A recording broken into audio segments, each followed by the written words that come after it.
regulators started to come into the space of Bitcoin. They started to threaten us, threaten me, threaten my family, um, jailing our competitors, and some nasty things were happening. So I decided to, for the sake of my family, to stop doing what I was doing before. Whether it's coding for Bitcoin or coding for your chromosomes, right? Your epigenetics, everything is optimizable if you have the discipline to measure it.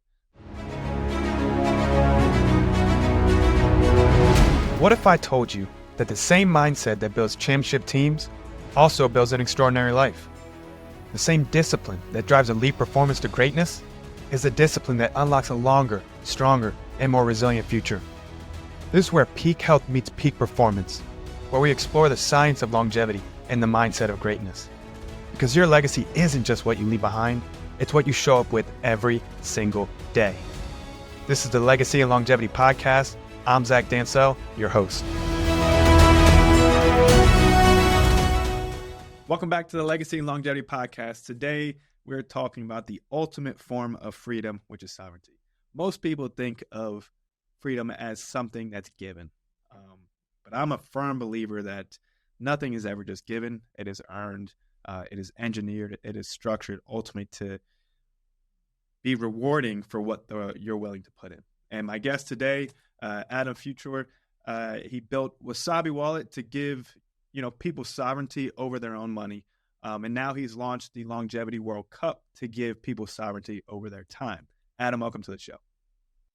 Thanks for having me. So, I think your background and your origin story is so interesting, as most people's are, right? Just from where we were before and then what ultimately brought us into the space of health, wellness, longevity. Talk to us a little bit more about like where you started and ultimately what led to the shift into this space of aging. All right. Well, you see, let me just say a couple of things what I've been doing now, because my origin story might just too much of a different topic from what you have in this show. So currently I'm working on the Longevity World Cup, where I'm trying to find the people who are the most successful in reversing their biological age.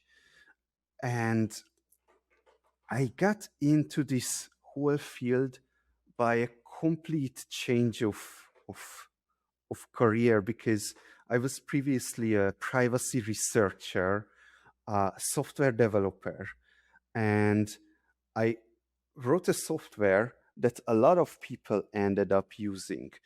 And that's what you already mentioned. That was called Wasabi Wallet.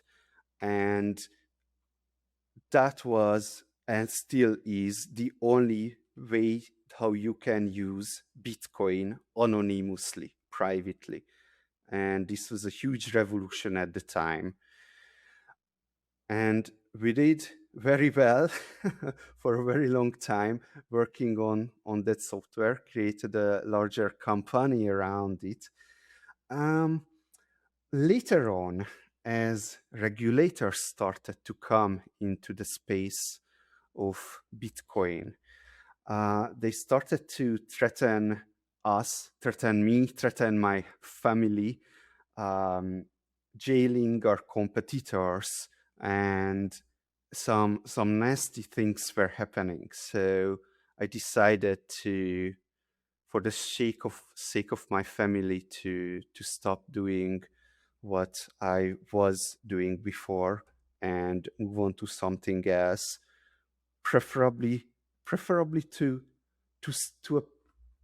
something where I can actually personally benefit, because being a software developer is often means that you're sustaining yourself on pizza and energy drinks.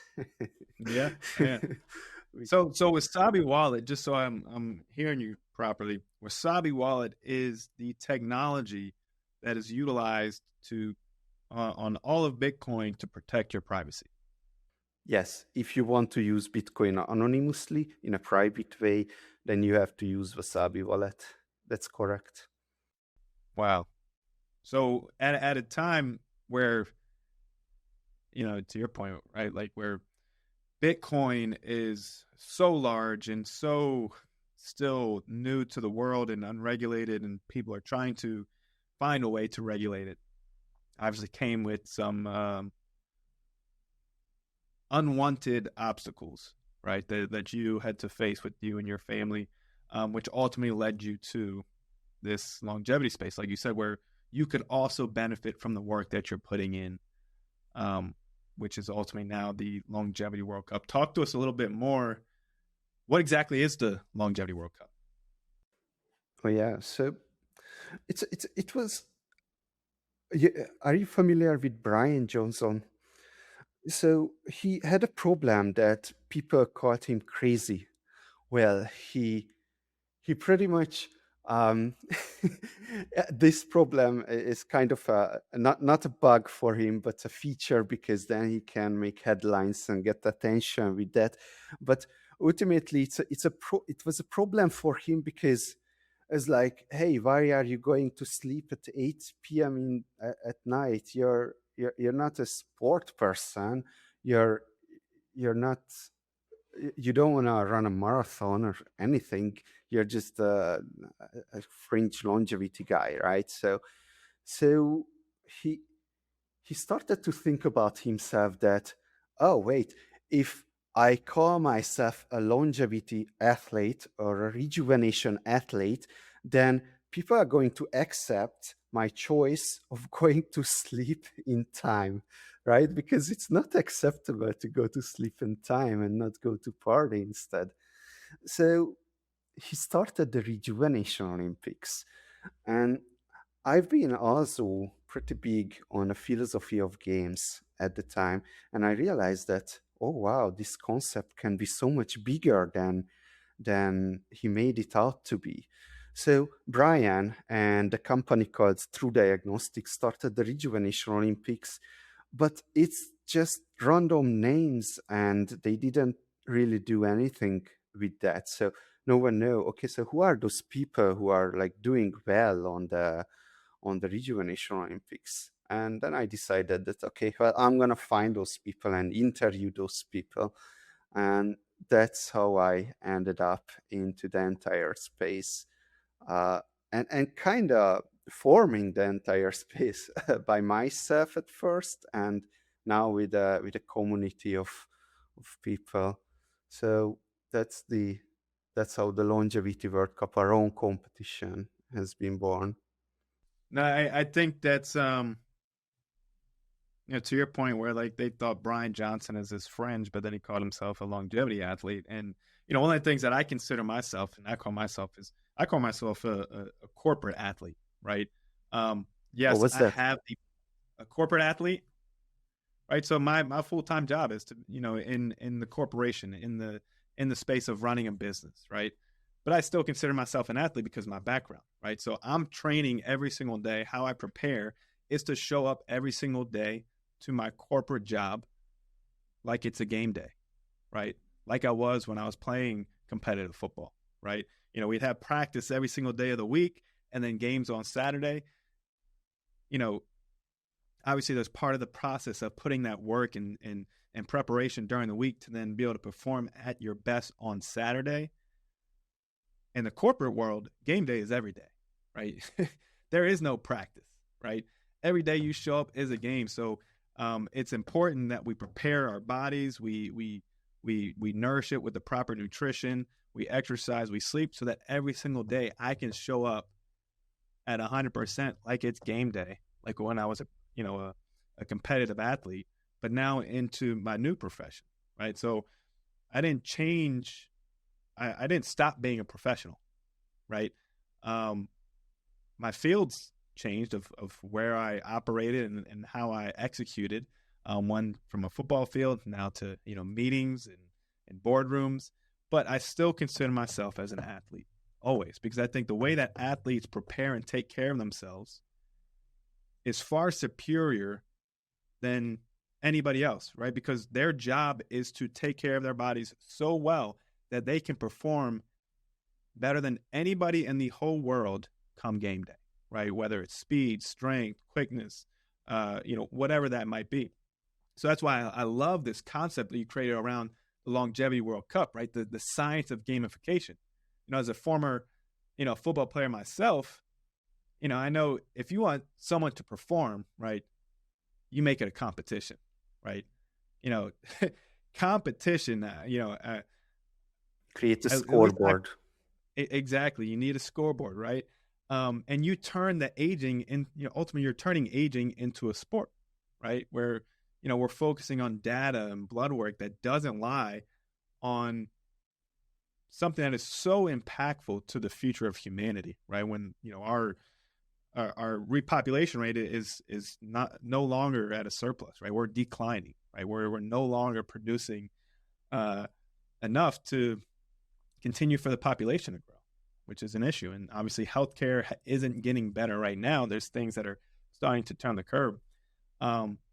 So, explain more about the Longevity World Cup, right? Why you use pheno age clock specifically,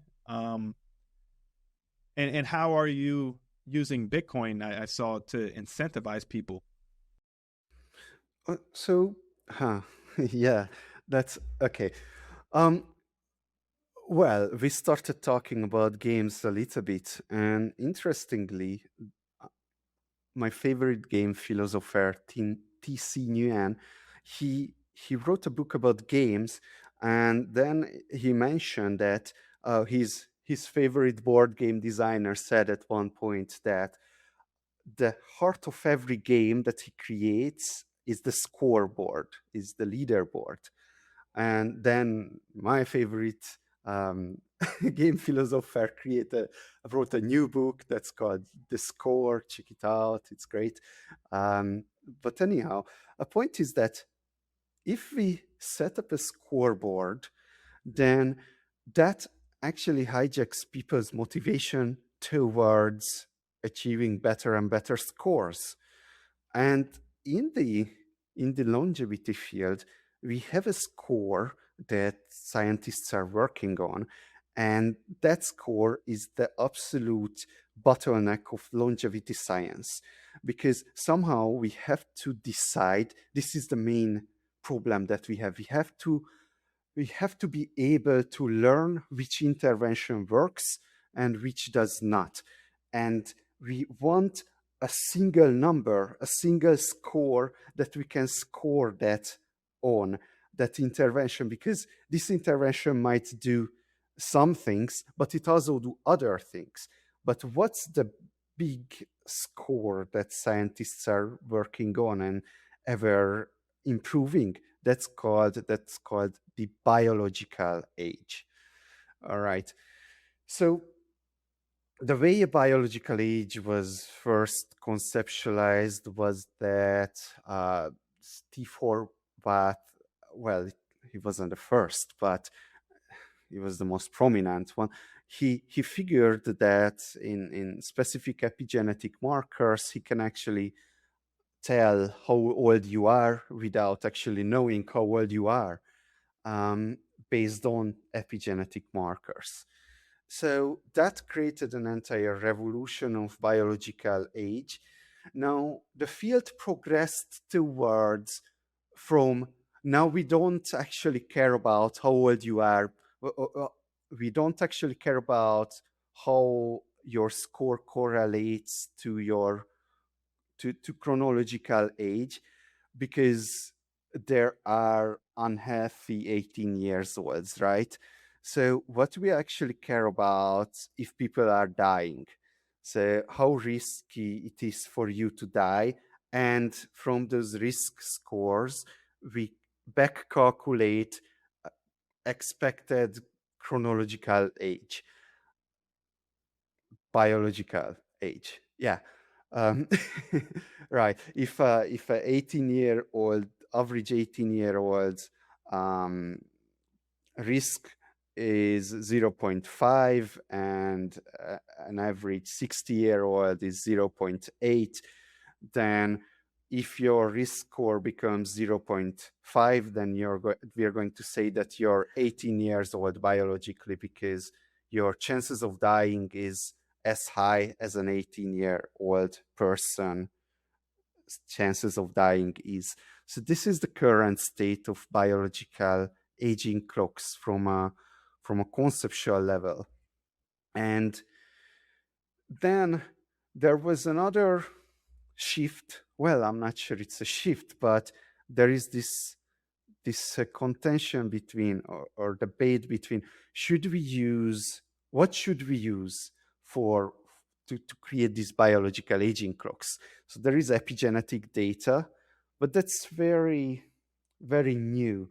We don't really know much about, well, we know a lot about epigenetics, but compared to something like blood tests, which we've been measuring for a very long time now, blood biomarkers, uh, those are supposed to be more clinically relevant ones. And so we have epigenetic and blood-based biological aging clocks. Now, the Longevity World Cup uses blood-based biological aging clocks, at least for now. And why did you decide to go with blood-based biological clocks like the phenoage versus the epigenetics and DNA? Pure accessibility.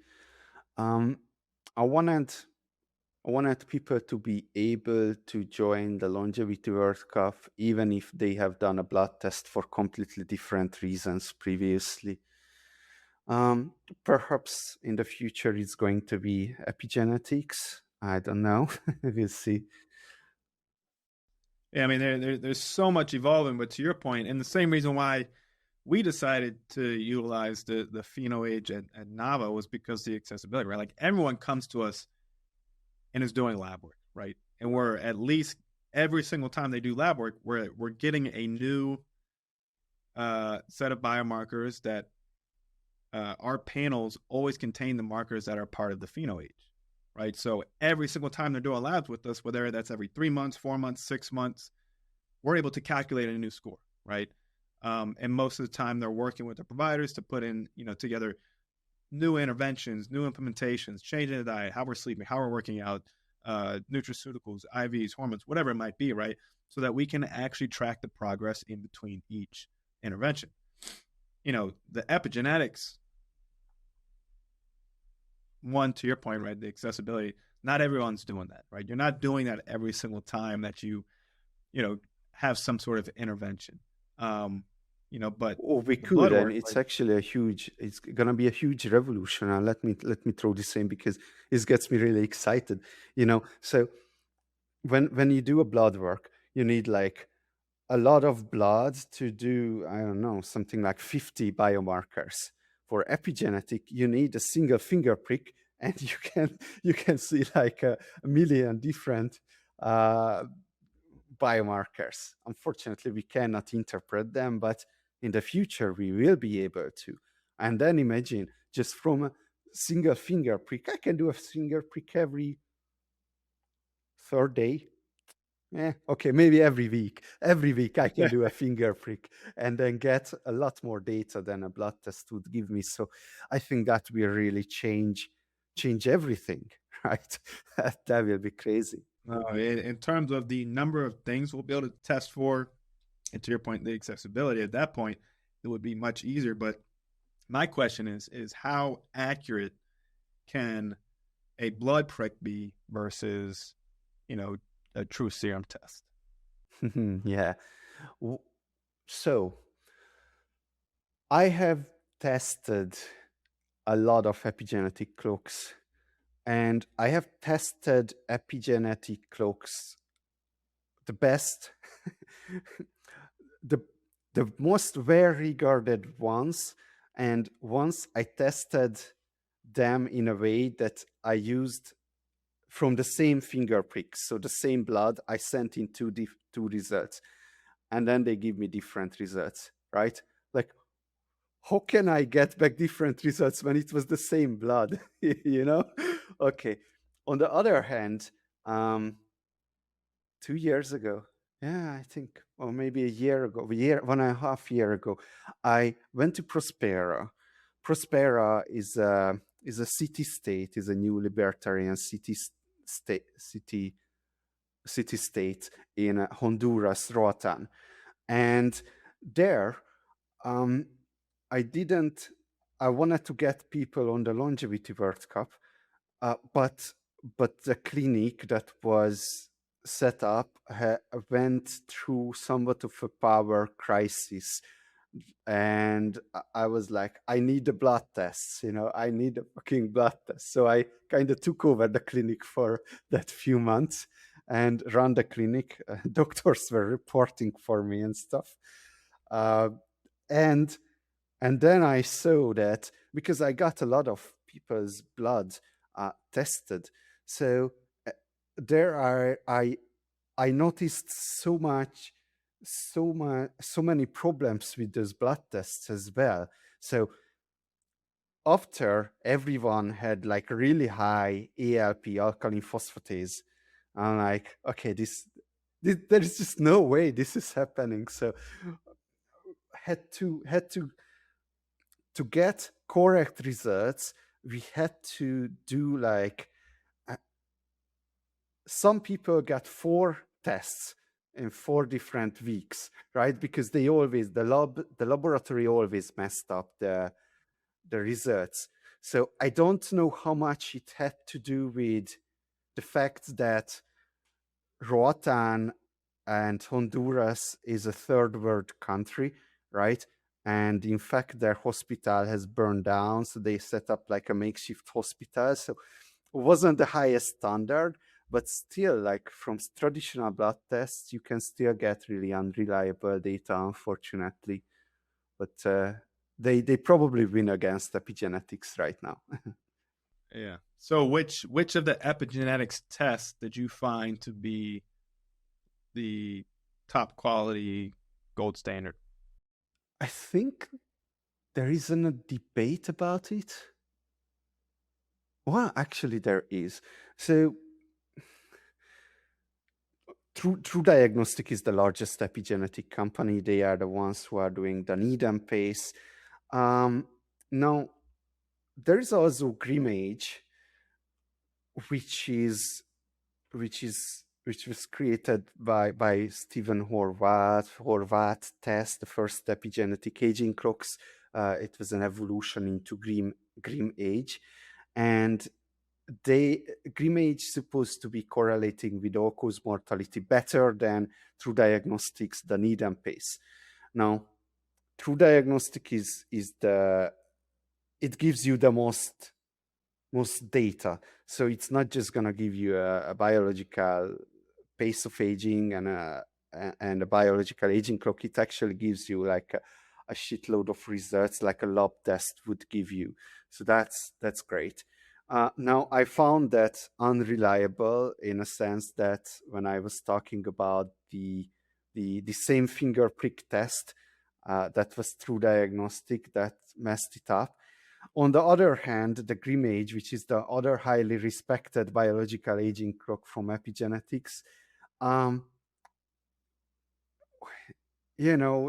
website was so buggy.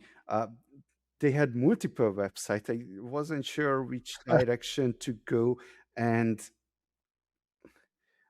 anyway, I was not able to actually order the tests, even though I was contacting them, and trying to.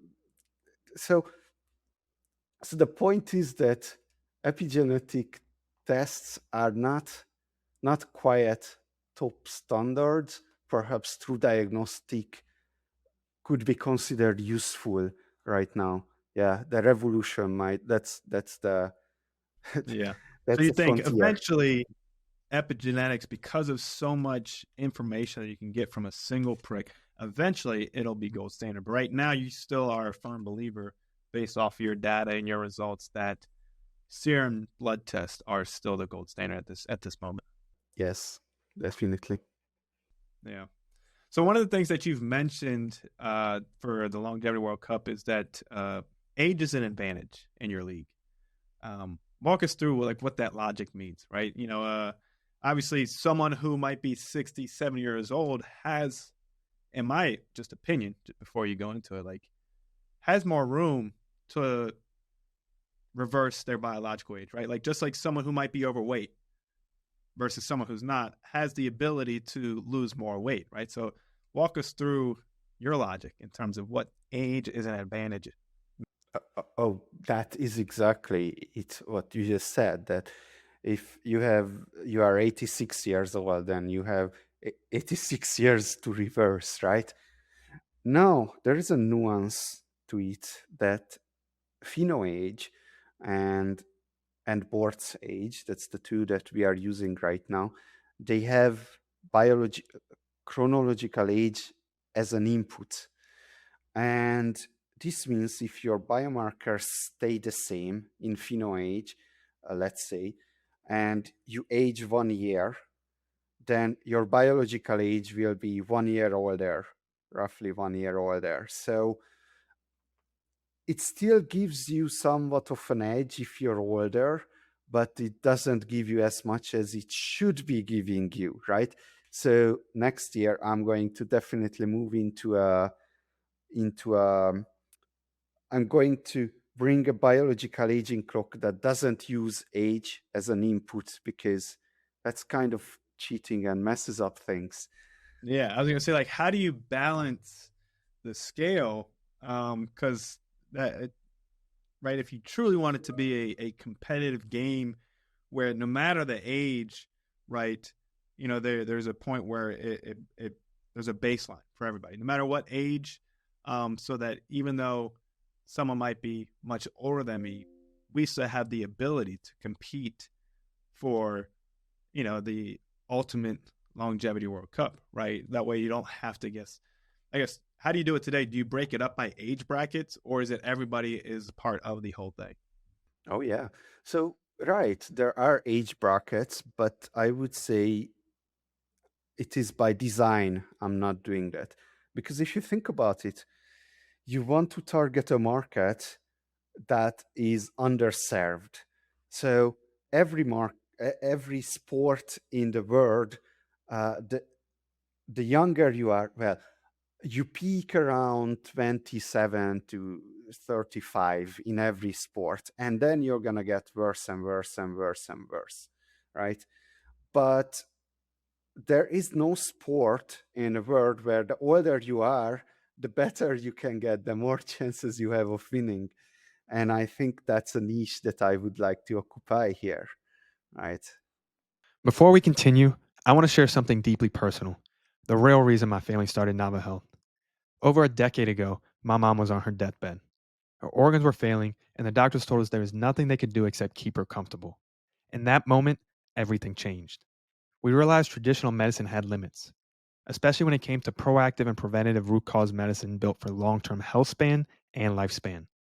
At Nava Health, we take a data driven precision approach to longevity. We test over 90 biomarkers to uncover exactly what's happening inside your body, and we build a personalized plan designed around your unique biology. Because fatigue, brain fog, weight gain, they're not random, they're signals. And when you listen, your body can heal. This is functional longevity medicine done right, comprehensive, proactive, and built to help you feel and perform your best at any age. Go to navacenter.com and take control of your health today. Now back to the show. So, it's I find this. I don't know why it hasn't come out sooner, but I find that this whole competition for the longevity World Cup so fascinating. Just probably because of the competitor inside me. Like I love to compete. I am the ultimate competitor. It doesn't matter if it's you know to finish brushing my teeth first versus my wife, or getting to the car before my kids. Right, everything is a competition in my household. It makes it fun, makes it a little bit more lively. But also part of it is to also set the standard for my kids, right? Because at the end of the day, everything that I do is for them. I want them to be strong, ambitious, determined, disciplined, and know that when I'm no longer here, they have the strength and the ability to accomplish anything it is that they want in life. So were you gonna say something? Yeah, I just wanted to say it's a bit dangerous because what you want to be is a striving player. So you don't. Well, okay. What's the point of a game? The point is so you can win. Correct. Is it? Well, so it depends on what you're asking for, right? It is to show that yes, the main goal is to win, right? But what comes from that is the validation that the work, that the effort, the dedication, that the scoreboard is a clear representation of who you are as a person. What you are willing to do to accomplish those goals. Were you willing to do the right things, be who you needed to be to accomplish that, right? That to me, right, is how I view what it would be. Exactly. You know what? What is a game? There's a hill, a bit. No, not a hill, a mountain, and you are hiking up in the mountain. Now, a helicopter comes and offers you a ride. Do you take it? Your answer will decide if you're playing the game of hiking or you're a scientist who just want to get to the top of the mountain because there is some plant as the cure for longevity, right? Okay, so It's you all based off uh-huh. context, right? So to play a game, you have to undertake some unnecessary obstacles as well. So if you're playing the hiking game, you're going to say no to the helicopter ride. You're going to you want to go through the struggle. You want to strive. You don't just want to get to the top, right? So I don't know where I was going with that, but the point of a game, right? The competition, the competitive at nature. Oh yeah. Okay. Yeah. This. Okay. Now we know what a game and what isn't a game. Now the problem is that you can be hijacked by the goals of the game. Like, let's say you're a bodybuilder. You actually picked up bodybuilding to to get some chicks, right? That's your goal for building your body, but you ended up on competitions and pumping steroids on you, and you're not even looking good anymore to those chicks that you wanted to originally pick up, right? Now this is called value capture. This is why we have the monster era of bodybuilding, and this is why they created new categories like um, classic physique and whatnot in bodybuilding, because they realized that there is some value capture going on. People got too good at playing the game of bodybuilding. Yeah, I think that leads perfect into the next part of just the disciplined mind take that it takes in the mentality, right? People think that biohacking is about a magic pill or a peptide, and it's not, right? It's about the basics, the foundational, the discipline to eat the right things, go to bed at the right time, making sure that you're exercising within limits of what your body says that it can handle. But as well as like capturing the data, right? You're capturing so much data with the Longevity World Cup that it's ultimately going to be so useful, right? And youth face massive pressure in the tech world, which I'm sure it took a lot of grit, from software development to change that and carry that over into your current, lifestyle, right? You had to make a big upheavaling change. So, what would you say was the biggest difference when you went from a software developer to now focusing this in terms of your health and wellness? 25 kilogram. Yeah. I lost 25 kilogram since I started this, what would you say, longevity maxing. No, that's amazing, right? And it doesn't just happen overnight, right? Oh, It it takes doesn't. it It doesn't. takes being consistent. Discipline is the price of admission for truly a life that matters, right? And you were able to do that. So, what is the future of the Longevity World Cup?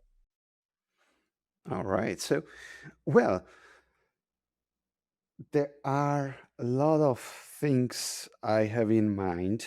But first, or let me tell you, I'm an evil capitalist.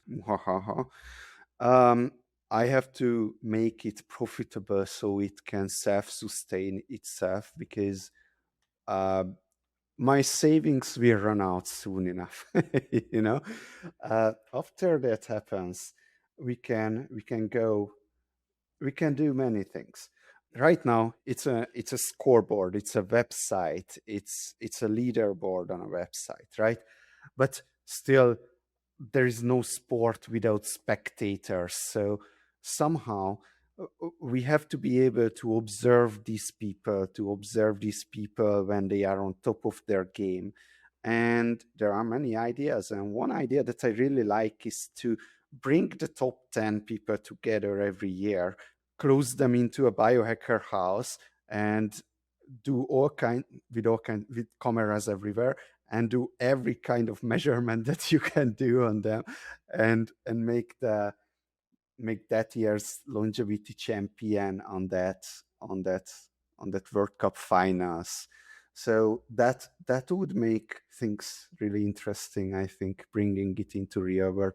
But we need funds for that. We need money for that. I mean, there's so much that could come from this, right? When not only are you getting all this data, uh, you know, different subsets, different age groups, populations, but also you're getting all the different interventions so that you're able to track the data, right? Of here's where they started, here's what they did, and here's what they've been able to accomplish. And you're able to eventually, over time, off of a large enough data set group, right, you're going to be able to have here are the most powerful treatments and plans and protocols to ultimately impact longevity, right?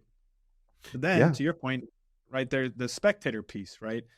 Um, where you can truly make it a competition, make it a game, competitive in nature, where you're able to sell ad spots, sponsorships, brand deals to, ultimately pay for the infrastructure that you need, and basically to your point, like having this, biohacker house where these competitors are competing to see who's going to get the best score. But then also making sure that your brand is representing the brands that you guys believe in, the supplements, the pharmacies, the diagnostic companies. I mean, there's a lot that can come from it. It's, and I'm sure you've thought about all this. It's just, again, it's a super exciting time, and it's just interesting thought to launch this longevity bike. How many people are on your platform today? Oh, around 200. Nice. Yeah, and actually the community is choosing the direction, right? I'm trying to consider myself as someone who's not the captain who's saying this is where we're going, but rather like bring together people, get them to talk about this longevity stuff, and then uh, there is this guy Klaus.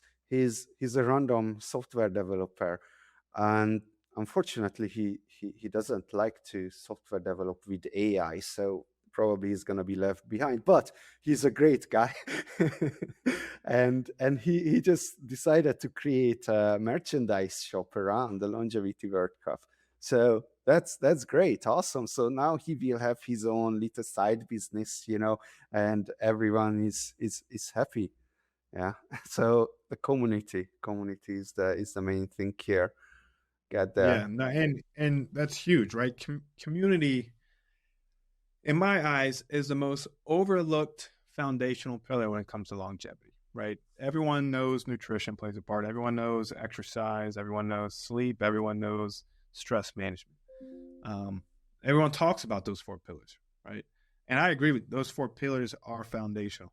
Tell me about that, because I'm very conflicted on that. It's always been a little wishy-washy for me, but on the other hand, like there are stuff like if you're in community, your IQ is going to be higher than if you're not in community, right?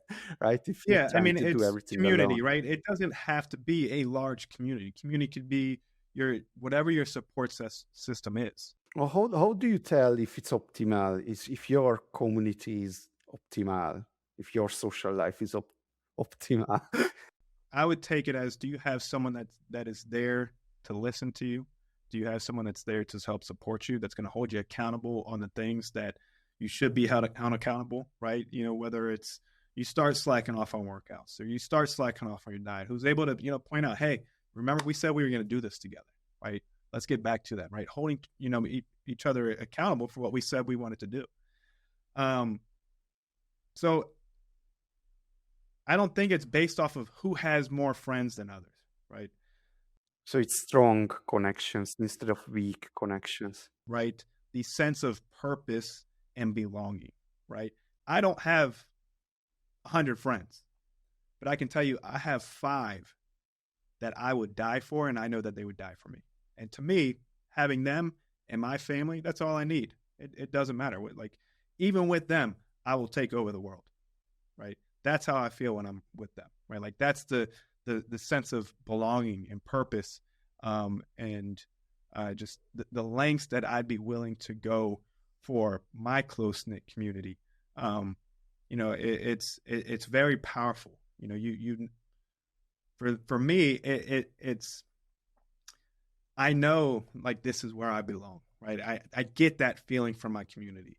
They're going to hold me accountable as I'm going to hold them accountable, right? It's, we're this tight knit wolf pack that, we move as a pack, right? We go together, right? Because ultimately, just like everything in life, if you want to go far, you go together, right?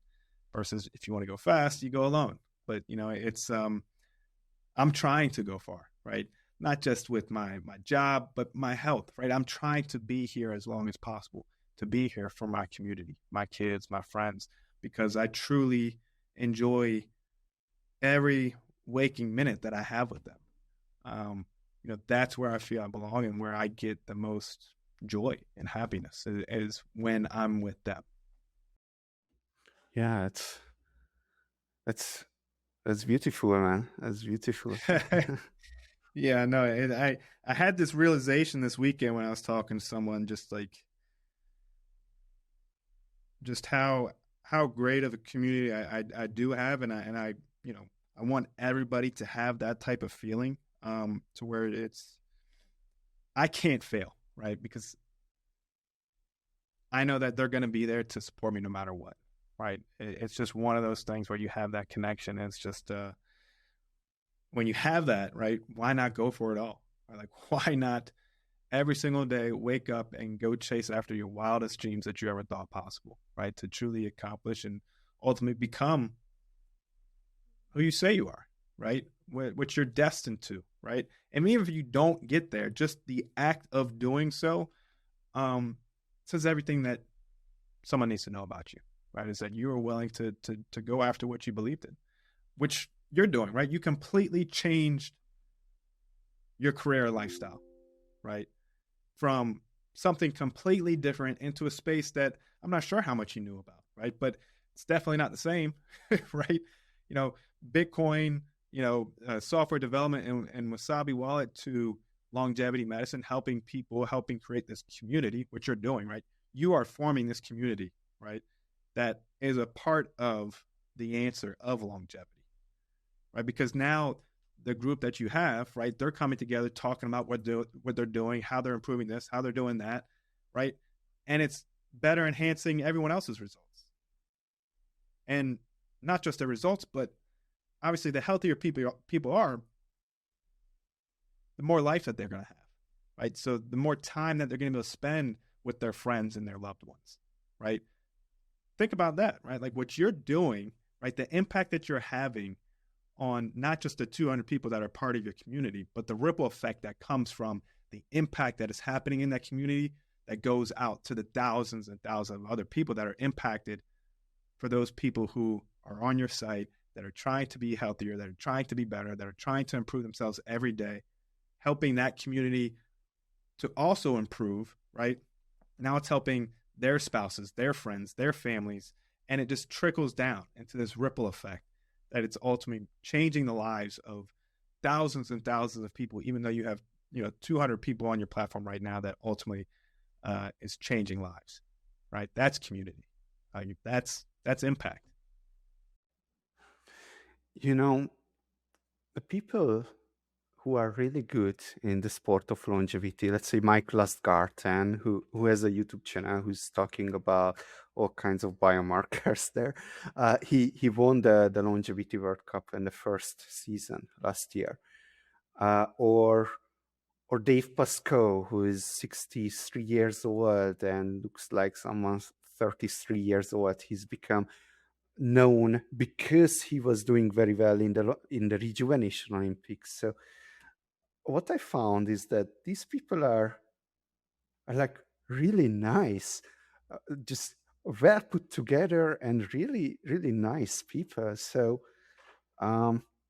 that's just to give you some culture shock, culture clash experience there. That in the beginning I interviewed Simland, and then I went back to my old company, and there the people got me really high before I interviewed Simland. So I had to interview him while I was barely knowing where I was. And turns out Simland was like a really famous person in longevity. So it's like there are these interesting culture crash experiences.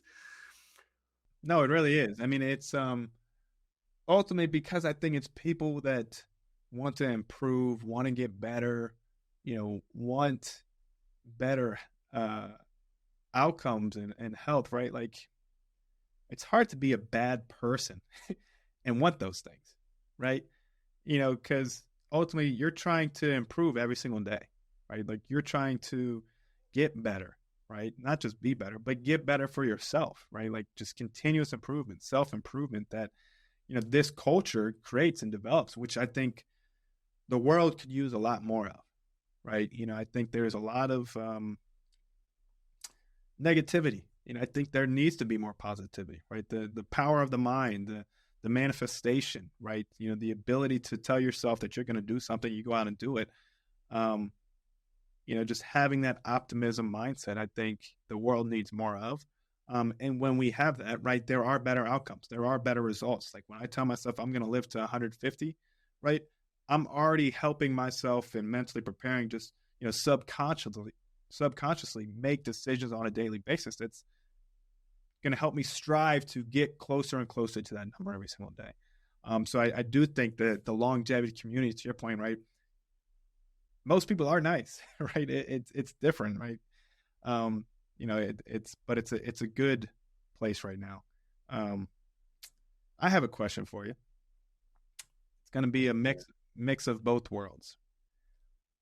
How do you explain the importance of financial privacy to someone who wants to live longer?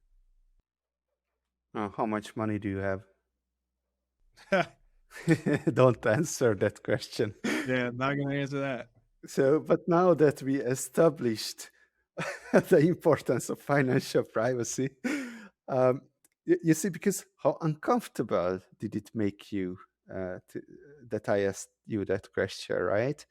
Like, what the heck? I don't want to tell the entire world how much money I have, but that's how government thinks. Well, because government thinks they should be able to know how much money you have and what and know about every single financial transaction that you're doing, you will do, and you've ever done, right? Like, imagine if the government would be able to to track everything you buy. Oh, Jesus Christ. That's how not even Nazi Germany or Stalin's um, communist Soviet Union had that power. Yeah. So, well, that's a terrible future. But there is a longevity angle here, because it might not be privacy that ties back to longevity, but the concept of Bitcoin that does. Because ultimately, as time progresses, uh, money is being printed. The same money that you're working for, other people can just print more, and now your salary will worth less over time. That's what inflation is. There are groups of people who can print money out of thin air. And like, how the hell are we letting a world to work like that? Like, there are 6 billion of us, and a handful of people can make money out of nothing. That's just not an acceptable way to run this world. And so let's have a money that no one can print more. Let's agree upon a unit of value that no one can create willy-nilly. And that's the idea of Bitcoin. And so, So I hear you on the idea of Bitcoin, but isn't that exactly what all these coins are doing? They are creating their own money, right? oh yeah, What is the value of Bitcoin, right?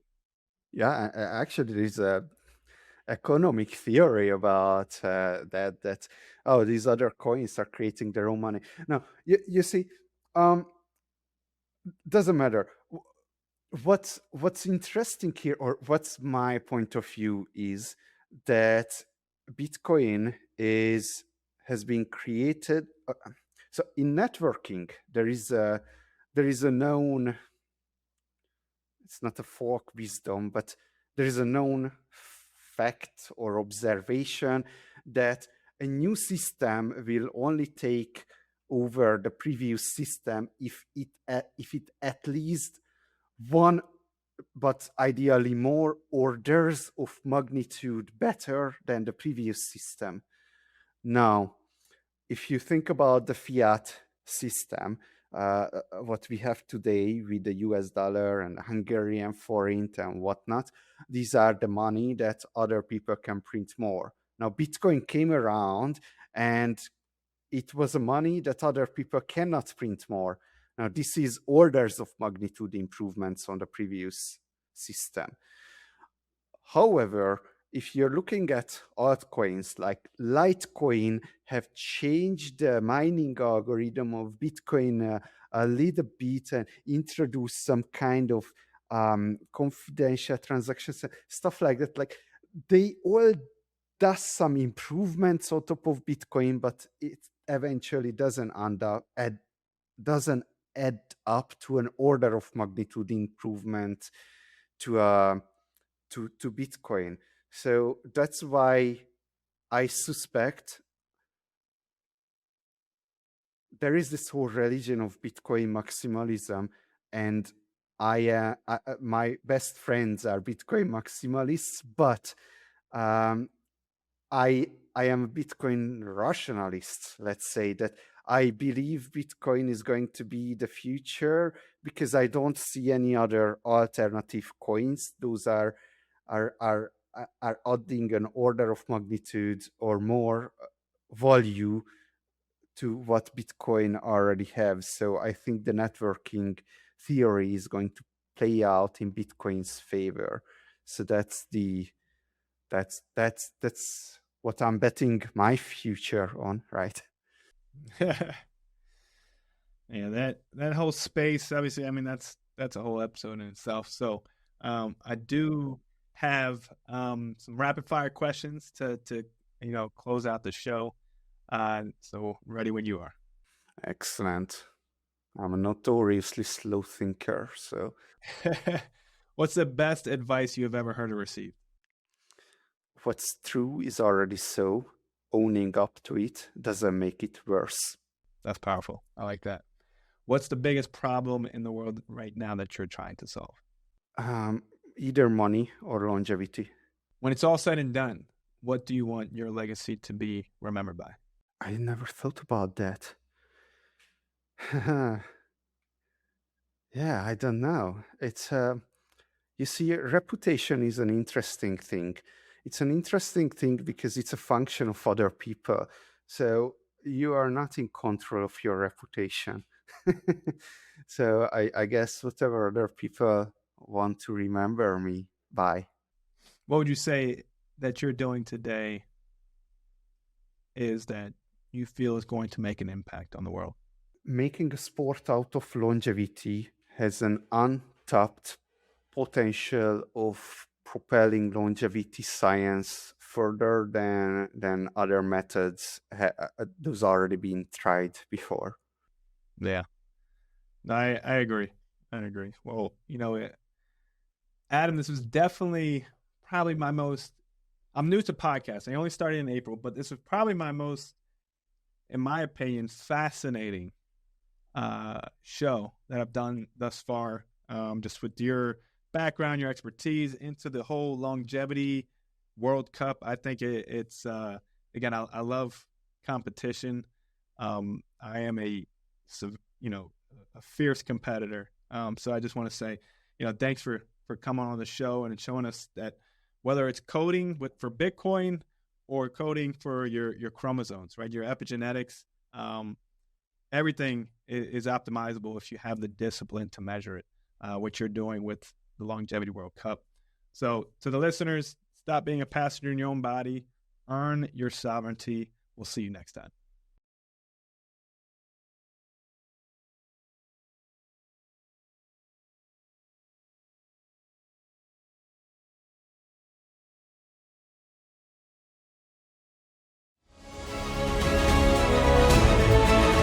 If today's conversation sparked something in you, here's what I want you to do right now.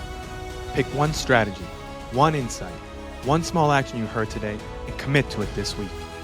Excellence isn't built in moments. It's built in the daily decisions that compound over time. Remember, you're not just building a healthier body or a more successful career. You're building a legacy that will outlast you. And that starts with the standards you set today. Thanks for listening to the Legacy and Longevity Podcast. If this episode was valuable, first subscribe so you never miss an episode. Then leave us a review to help more people find these conversations. And finally, share it with someone who you think needs to hear it. Until next Tuesday, keep raising the bar, keep pushing your limits, and keep stacking days. I'm Zach Dancel. Your legacy starts now.